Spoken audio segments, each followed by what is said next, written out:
All right. Well, I know we don't have too much time, but Drake's dropping Friday, right? Is that still the thing? It's supposed to be the thing. What are we expecting to hear? I don't know. I think It's that we're getting, gonna hear a lot of seems like it's getting bars. petty out here. I think we're gonna hear some bars that are coming at Kendrick. I don't Feel think petty. Kendrick's gonna respond. What I would like to hear, and I'm not one to, and I'm talking about just keeping it on wax and all that. These guys have been riffing back and forth for years now, almost a Mm-hmm. decade, damn near. I would like for Drake to just go out there and call out his name, man. Why not? Fuck it. All Ask the Kendrick. He don't want it with Drake. yeah, we No. need one of those. Ask Kendrick. He don't want it with Drake. We need a takeover moment, and I think that Drake kind of has the cachet and the ammunition to do it because obviously he has an issue with Pusha T. Probably still got one with Ye, and obviously the Kendrick thing. He could go verse for verse and really heat up this atmosphere in hip hop right now. Who should he focus his attention on, Mike? I say If he's Kendrick. going, if he's going takeover style, I say who should be Kendrick. the focus? I say Kendrick because the Pusha T thing, he didn't handle that the best way the first time. So if he double backs and spins the block on Pusha, it could be one of those, ah man, you didn't do that in 2018. So I think that Kendrick has to be the focus. Hmm. I just hope that Drake doesn't go out there and make all these singy songy songs. You know what I mean? Like hip hop doesn't need that. Like if you're frustrated in the fact that Kendrick, I'm sorry, it's met Drake. If you're frustrated in the fact that Kendrick's been ranked number two on Billboard's list all time over Pac and Nas, as we mentioned, I think you can't go out there singing right now. I mean, this ain't the time to sing, in my opinion. And But Mike, if Drake goes out there singing this time, I'm just gonna have to feel like okay, well maybe, like I said with Kendrick, maybe the rap songs just ain't there. he's made a lot of great singles, Mike. Like he's actually the biggest problem in the verses. Oh But yeah, if he gets to open up his door, like it's just like, which banger do you want? He got bangers with everybody, Mike. Ross, Wayne, Nicki, YG. yeah. I Yeah, mean, you just he's given the Future. most hits to everybody. Uh, everybody. Yeah, everybody done got a hit, Mike. Who you got in the verses? Rick Ross or Drake? That depends. How about this? Drake's catalog would be the one that would force Ross to play his gangster shit. And I don't know if that's necessarily a bad thing. So it'd be fun because some of those Ross records, they feel so big that if Drake comes too soft or a little too hit driven, oh no. Ross is a problem, Mike. Yeah. I don't know if he got anything for BMF. I don't know if he got anything for hustling. I don't know. And Ross seems to have What like everything for that's what I'm anything. saying. Like, what if Ross hit him with 10 Jesus pieces? It's like Nigga, 10 you Jesus don't got nothing pieces. for 10 Jesus pieces. 10 Jesus pieces is fire, man. You don't got nothing for that. The Drake way don't that have nothing shit for that. comes on, that doo doo doo is epic. And here's the thing. How about this? And some of Ross's hits may not be as big as Drake's hits, but they feel more classic. Like Amsterdam, Mike. Yeah. Like Amsterdam feels more classic than most of Drake's hits, even though Drake got way bigger hits than that. Yeah, it ain't, but we already know it's not about that in the verses. It's about how the Yeah. shit hits. People say And Drake, hustling I is mean, dated. Do you think hustling's dated? I don't think so. I think that it probably reminds people of a time. That's like saying that money on my mind is dated. It's not. Put on no, hustling right now. That shit hard. It sounds like we 2005 never because it deal took over hard, 2005. but we deal hard. Whip it real hard. Whip it real hard. No, it still plays. Yeah.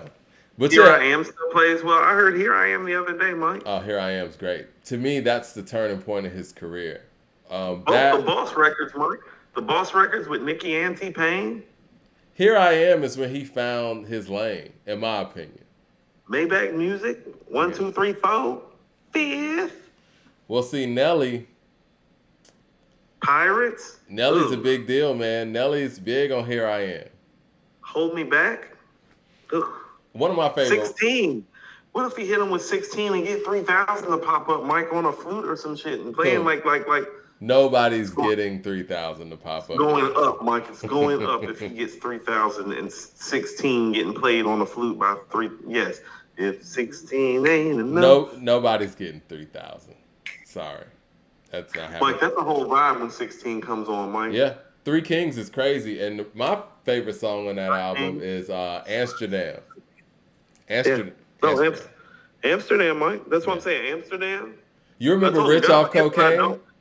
God Forgives and I Don't is a masterpiece, Mike. It's a masterpiece. Yeah, it's got a lot of stuff on it. You remember Rich Off Cocaine on damn, Deeper Than Rap? Yeah. Yeah. Rich Off Cocaine was hard. What, Mike? The Trap joint with Thug and Wale. You like trap like that? I mean, it served its purpose. I like Summer 17 with Gotti. Yeah, Rick Ross has a catalog. Yeah, Mike, Santorini, Greece, you know, that's one of the best beats ever. Santorini, Okay. Greece? Saying all this to say, is Ross probably... Santorini, Greece is a vibe, Mike. Do you think Ross is the best beat picker of all time? Let's just go there. It's a possibility, Mike. He might be. Who's the better beat picker than Ross? Because I can't think of anybody right now. That's why I said it's like I don't have any rebuttal for you right now. I might have to dig into my wheelhouse and really think about that. I'm thinking of the top guys. None of them are better beat pickers than Ross. Like when Santorini, Greece comes on, Mike, I want to leave all of you niggas and just go like there. It's every like, time. It's like when he even brings the production with him. Like, remember when he was on ELE 2? That's the best beat on the album. The Master Fard Muhammad. Yeah. Yeah, that's the best beat on that album. He brings the production with him. He's like, no. Maybach music. Yeah, they come with Ross. Oh. You would think that Ross was a producer or something. I mean, I think the only other better beat picker is like a Kanye West or something, but that don't count. Well, I guess we got to get out of here on that note. CJ Kidd's in the building. He says, with the super chat, he says, someone did a blend of Method Man's shadowboxing verse over the You Know My Steez beat. Whoo, I bet that was crazy. He said, I know you guys will like it, so I want to send it to you guys. Yeah, send that. That's absurd. You Know My Steez, Burning to a Third Degree, Sneaky Ass, Alley Cat, Top Pedigree, The Head Toucher, Industry Party Bum Rusher. Okay, since we're on meth, where do you think he went wrong on Judgment Day? It's Cal 2000. It's too long. It's got some of the beats are suspect. It's got some good stuff on it. I like Dangerous Grounds. I like Sweet Love. Dangerous Grounds. I like Play for Keeps. I actually like Party Crasher. I like Party Crasher a lot too. He was good on there. Some stuff on there. It's a production thing again. And I think a lot of the second round, the second Wu-Tang solo albums kind of suffer from the production in. Yeah, somebody said production in the chat. Too many songs. Speaking of too many songs, man. His projects need to be about 12 songs, have about 4 features, 8 solo shots. Of the 8 solo shots, 2 or 3 of them need to be just one verse song so he can do his Method Man razzle dazzle stuff. And he need to make 5 full-fledged songs and then call it a day. That would be his pocket, in my opinion. They said we didn't talk about the Magic 3 Grammy thing. We could talk about that before we go. Do you think there's a possibility that KD3 and Magic 3 will get Grammy nominations in the 2024 Grammy Best KD3 Rap album? more than Magic 3, but yes. Why do you say KD3 more than Magic 3?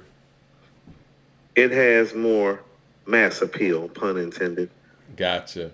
A lot of those songs, well, maybe it does not. have 30. It does have it has Sun. 30. It has Mike and Quincy. Exactly. You want to know what? How about this? It's one of those things where you find yourself arguing against the song or the feeling. I like the feeling of Magic 3 more than I like the feeling of KD3. Okay. It feels more gritty and hip-hop rooted and authentic to how he started. Web Visibility says, before you guys leave today, can you set a firm date for the Station Head versus? Yes, let's do it. Let's do it. Because I really got to Mike, get. let's do it. Let's do it. Yay. Does Monday work? No. Monday's fine. Okay. Tuesday's fine.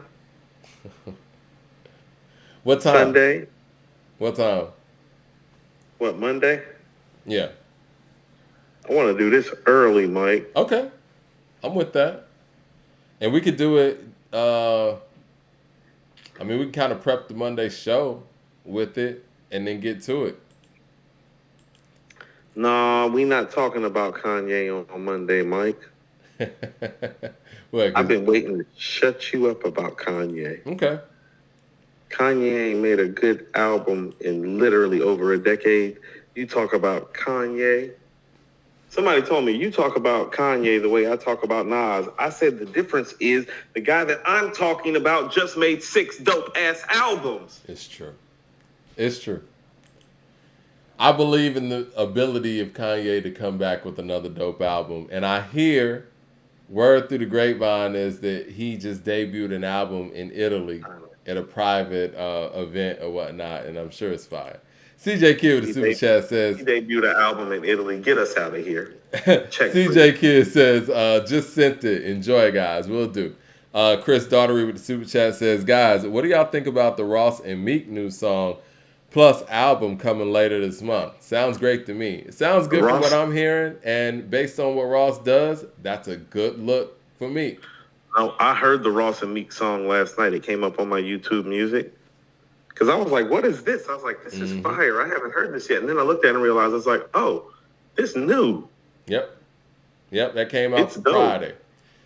No, it's dope. Before we get out of here, my sleeper pick for breakthrough album of the year, I'm going to go with Offset's album. I think it's going to be fire, but I'm kind of scared because they just put out the track list for it. It's got like 22 songs. I don't like that. No.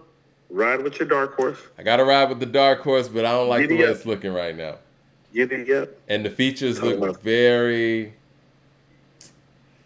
very industry, I would say. So Metro doing some beats. Well, I don't know what the production looks like, but I'm sure Metro is doing some beats. The sleeper, if it ever comes out, might be that Future and Metro album. But I don't know when that's coming out. They've been talking about that damn near the whole year, so. Mike, if Future and Metro do an album, there's nothing sleeper about that. Ain't nobody sleep with Future and Metro doing an album. Yeah, shit's going to be crazy if it comes out. But according to Metro, it's about done. But we'll see. All right. These albums be getting done all the time and we don't ever hear them. So. Right. So much unreleased material. Well, hit like and subscribe. Appreciate y'all joining us on this late night show. We got to get up out of here. You want to leave the people with anything cool? Long live hip hop. Long live hip hop. And the cane.